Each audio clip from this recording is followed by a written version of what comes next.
रजत जो है बहुत ही फायदे के लिए, ये समीकरण वाला रिश्ता होता है ना, वैसा था कि मुझे वो रजत चोट भी मारता था और फिर मलहम भी लगाता था।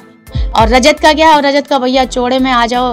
मतलब मेरे बारे में कह रहा था, अब मेरी कब क्यों छुई है तुमने? हम एंजल्स है और रजत दलाल हमारे साथ। अरे भैया, हमारे रजत दलाल भैया, क्या फर्क पड़ता है? खुद आके पूछ रहे हो, बता रहे हो, मजाक उड़ा रहे हो।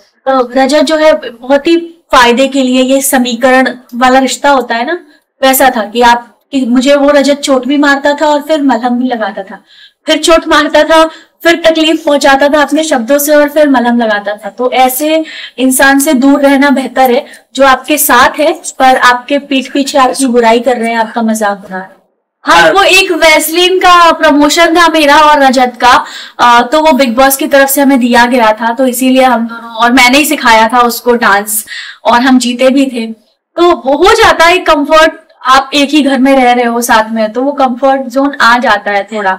तो रजत के नेचर में भी काफी चेंजेस थे। पहले वो बहुत ज्यादा गुस्सा करता था, छोटी छोटी बातों में भड़क जाता था, फिर वो थोड़ा काम हुआ, उसने रिएक्ट करना थोड़ा कम किया। पर कुछ चीजें हैं जो कि मैंने बताई जो कि मुझे रजत की बिल्कुल पसंद नहीं।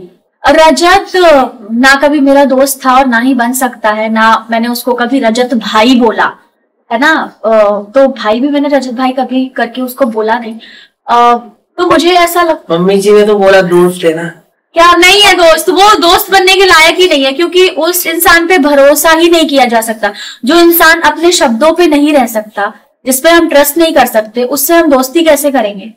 तो मुझे नहीं लगता मेरा रजत की कभी दोस्ती हो सकती है, क्योंकि वो पलटू है। हम एंजल्स है और रजत दलाल हमारे साथ। अरे भैया, हमारे रजत दलाल भैया, तो हम उनकी एंजल साथ में। कन्वीनियंस की बात रही तो मैं शुरुआत में बोल देती हूँ कि हाँ, शुरू में हमने कन्वीनियंस, जब रजत विवियन को बोल रहा था,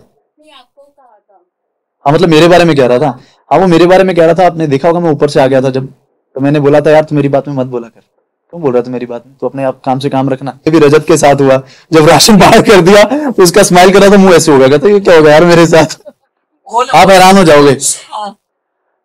रजत दलाल जैसे शुरू शुरू में आया था ना, अगर वो वैसा रहेगा तो मैं उसको देखना चाहूंगा, अगर जैसे अब है वो, मैं नहीं देखना चाहूंगा।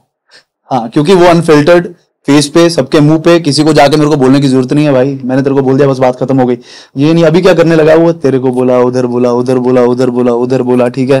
फिर उसके मेरे झगड़े के बाद उसके बॉडी लैंग्वेज में बहुत ही पोलाइटनेस आ गई है उसके बाद। तो अगर वो जो पहले था वैसा रहे तो मैं चाहूंगा कि अनफिल्टर्ड इंसान। रजत ने उसका बेड पे कब्जा कर दिया, कुछ नहीं बोला, उसे उसकी कप, मेरी कप क्यों छुई है तुमने? रॉन्ग।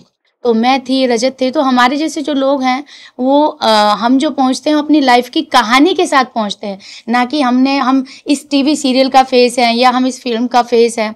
तो मुझे ऐसा लगता है कि मैं अगर आज बिग बॉस में पहुंची हूँ तो ओनली बिकॉज ऑफ मेरी।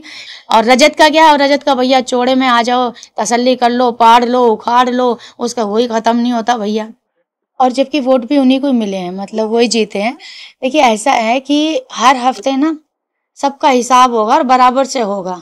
ये कुर्सी आज है, अगले हफ्ते तुम्हारी नहीं होगी भैया, तो इस कुर्सी को आज ही आज संभाल ले, या तो इसको सर पे रख ले, या तो इसको बैठ ले, या इसको इस्तेमाल कर ले, तेरे हाथ में, ठीक है। ये रजत के हाथ में भी आई है। जिन लोगों ने अब रजत को वोट दिया है, उम्मीद जो सोच के दिया है वो कितना खरा उतरेगा। मैं तो बाहर बैठी हूँ, जो अंदर बैठे उनको साफ दूध का दूध पानी हो जाएगा।